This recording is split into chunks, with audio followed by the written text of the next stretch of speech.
창세기 3장 15절입니다.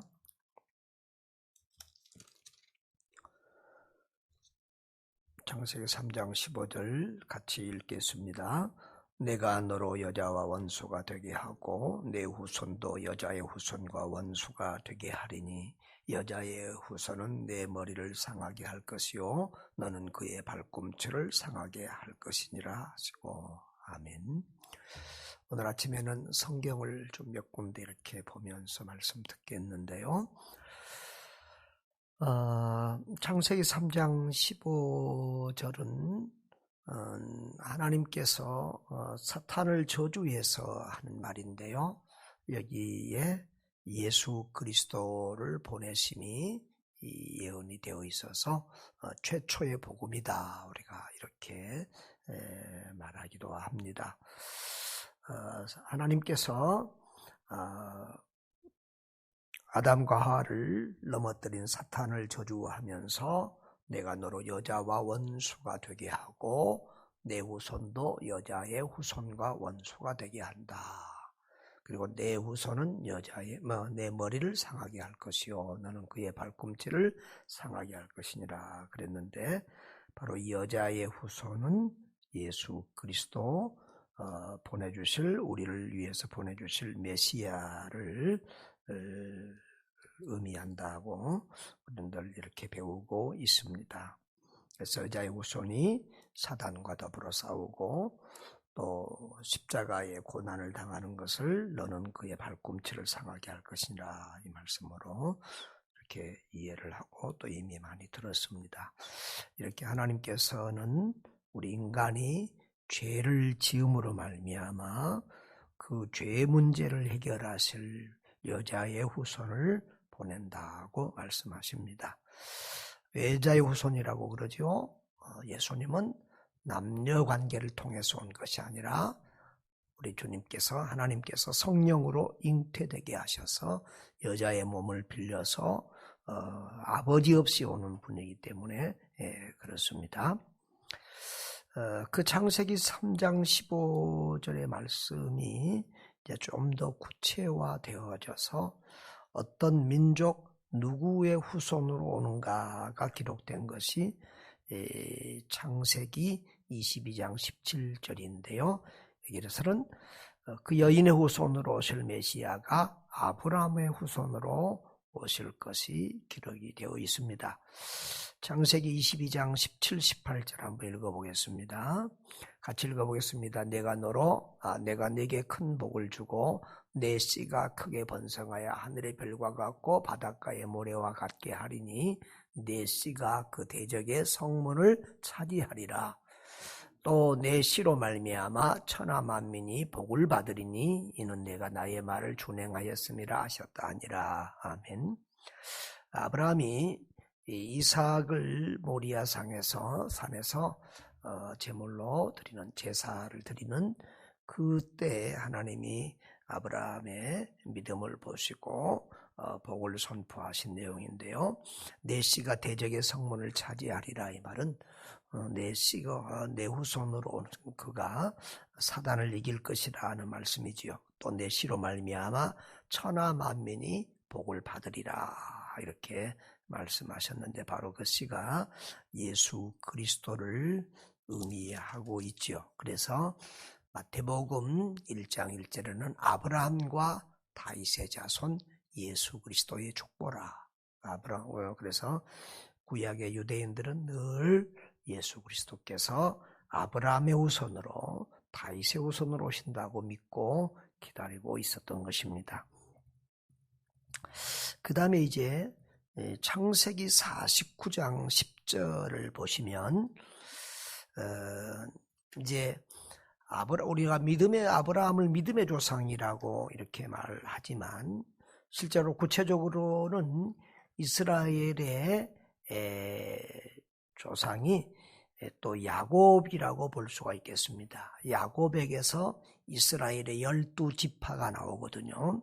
그런데 야곱이 죽기 전에 자손들을 축복하는데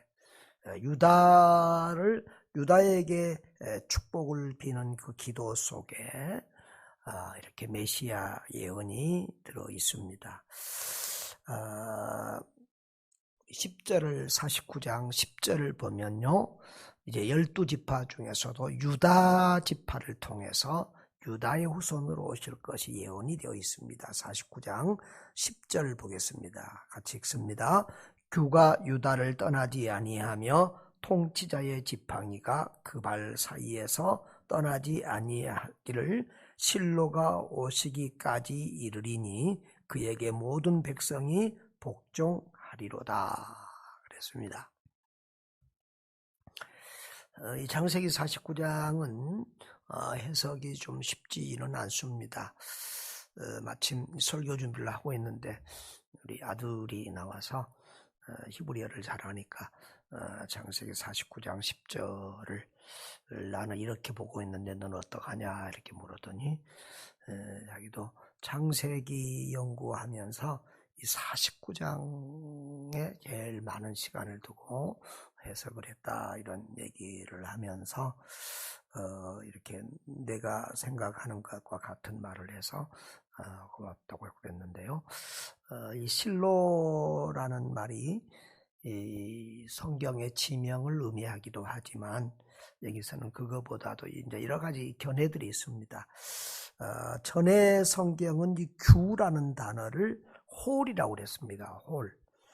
그런데 제가 볼 때는 그냥 홀이라고 놔뒀으면 더 좋았을 텐데 규라고 했다 이렇게 생각이 드는데 이 막대기를 의미하던 셰베드라는 말로 막대기 홀 이런 뜻입니다. 그런데 이 홀은 뭐냐 그러면은 그 왕들이 가지고 있는 지팡이 보통 왕들이 옛날에 뭘 지시할 때나 명령할 때 이렇게 왕의 권위를 나타내는 그런 지팡이들을 드는 경우들이 있잖아요. 바로 그것을 의미합니다. 권위의 표시인 홀을 의미하고 그것은 통치권을 의미합니다. 그러니까 왕을 상징하는 것이죠. 바로 유다의 후손 가운데서 왕이신 주님이 오신다. 그리고 통치자의 지팡이가 계속 그 후손 가운데서 나온다고 그랬고요. 실로가 오시기까지 그랬는데 이 실로라는 말이 샬라에서 의미해서요. 안식을 주는 자, 평화를 만드는 자 그런 의미입니다. 그래서 바로 안식을 주시는 우리에게 평화를 주시는 예수 그리스도를 의미하고 있습니다. 그래서 야곱은 이스라엘 12지파 가운데서 우리는 잘못하면 요셉에게서 메시아가 오시지 않나 이런 착각을 할 수 있는데 요셉 지파가 아니고 유다 지파에서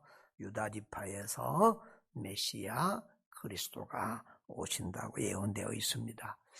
그래서 유다는 찬송이라는 그런 의미잖아요.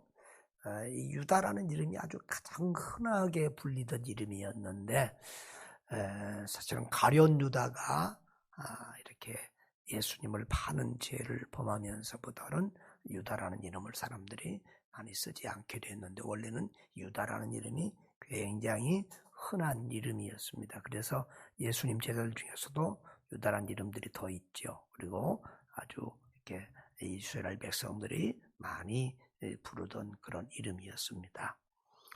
그 다음에 사무엘하 7장 16절을 보시면 하나님께서 또 다윗의 후손 가운데서 메시아를 보내주시겠다고 약속하는 부분이 있습니다.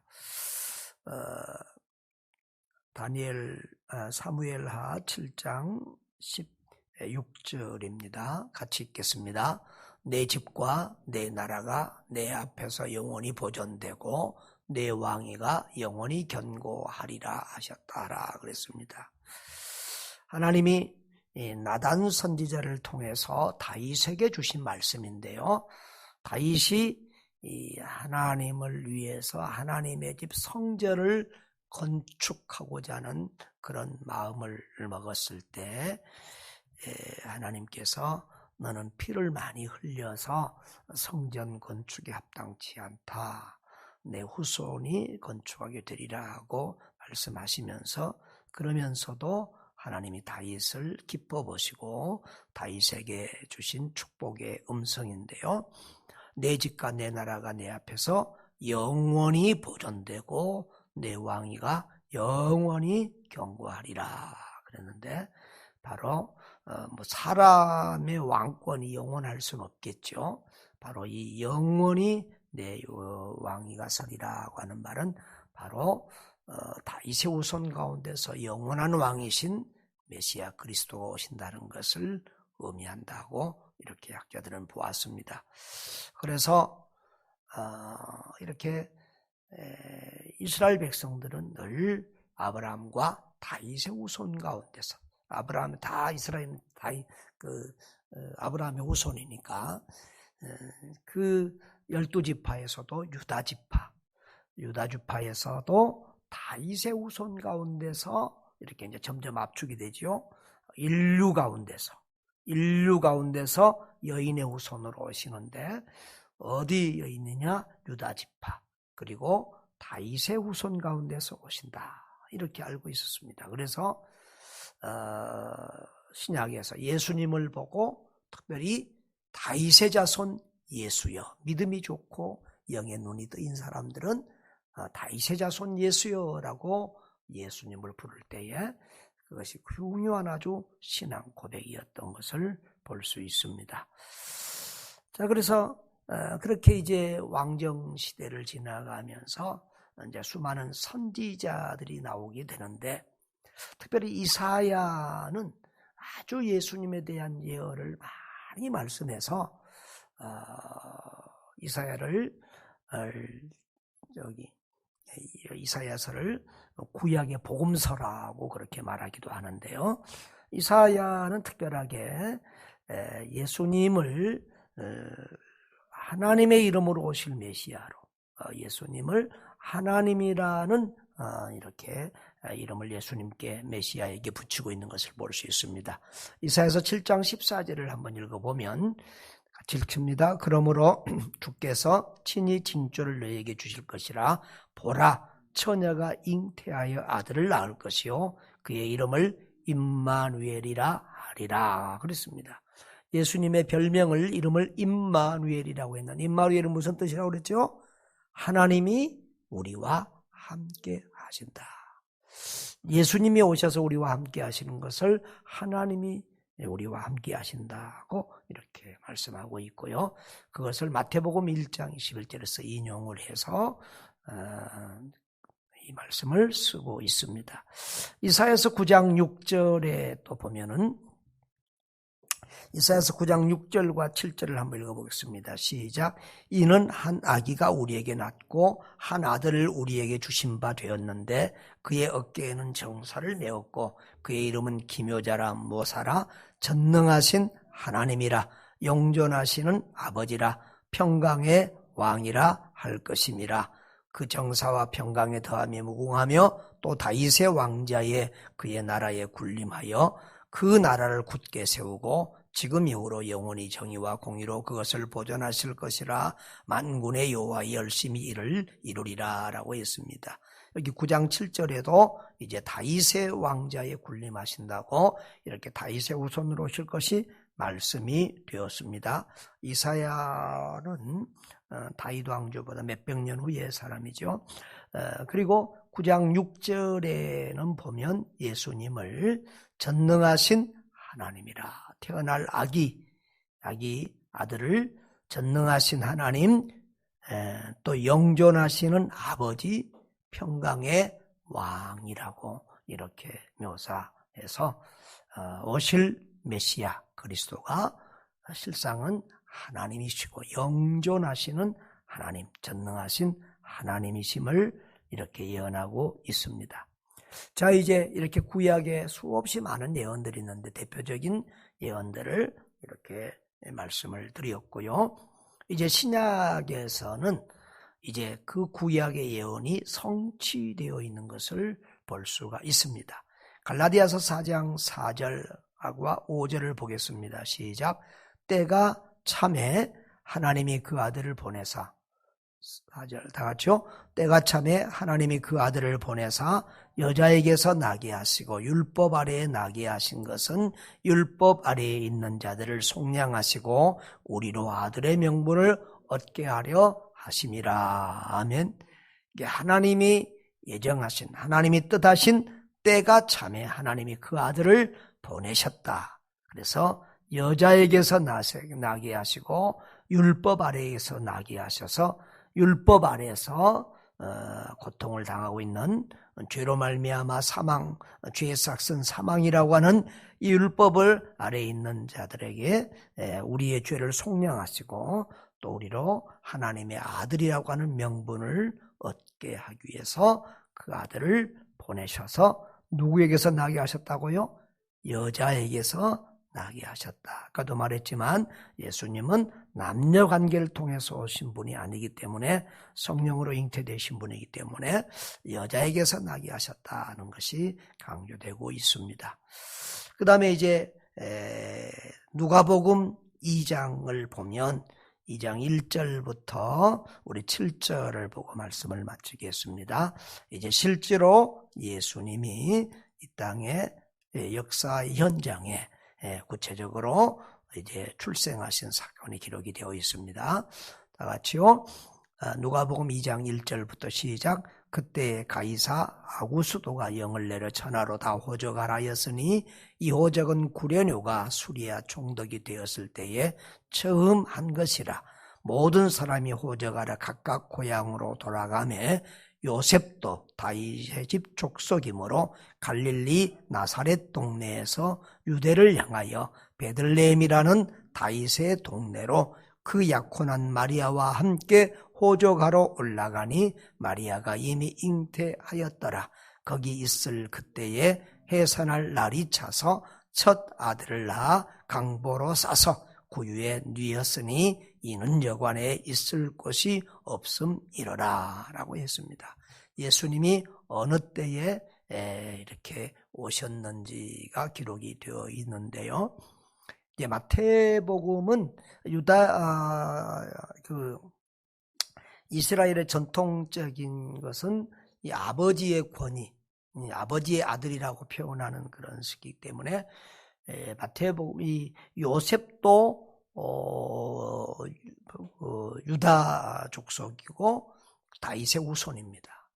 마리아도 유다 족속이고 다윗의 후손인데 마태복음은 그 요셉의 족보를 이렇게 기록하고 있고 누가복음은 바로 마리아의 족보를 기록하고 있는 것을 이렇게 볼 수 있는데요. 이렇게 요셉과 마리아는 유다 족속이고 다윗의 후손인 거로 이렇게 베들레헴에 가서 베들레헴이 이 다윗의 고향이거든요. 베들레헴 들판에서 이 다윗이 양들을 쳤잖아요. 그리고 그 베들레헴 들판에서 양을 치던 목자들이 또 예수님이 출생했을 때 가장 먼저 가서 경배했던 것을 볼 수 있습니다. 바로 하나님은 이렇게 창세기 3장에서 약속하셨던 그 여인의 후손을 이렇게 하나님의 때에 이 역사의 현장에 우리를 구원하기 위하여 이 땅에 보내주신 것입니다. 수많은 역사 속에서 왜 이렇게 메시아가 오지 않느냐고 기다리다 지쳐 포기한 사람도 있었지만 예수님 하나님은 절대 당신이 하신 약속 말씀을 어기지 아니하시고 우리를 죄에서 구원할 메시아 그리스도를 아브라함의 후손으로 유다의 후손으로 다윗의 후손으로 여인의 후손으로 이 땅에 보내주셔서 저와 여러분 우리의 죄를 대속하시고 십자가 위에서 속량하시고 우리로 예수 믿어 구원받게 하시고 하나님을 아바 아버지라고 부르는 하나님의 자녀 삼아주신 것을 믿습니다. 그 성탄의 귀한 의미를 기억하고 우리가 이렇게 마음껏 예배할 수 없는 특별한 성탄, 참 힘든 성탄을 맞이하고 있지만 우리의 마음은 어느 때보다 더 간절하고 진실할 수 있기를 주의 이름으로 축복합니다.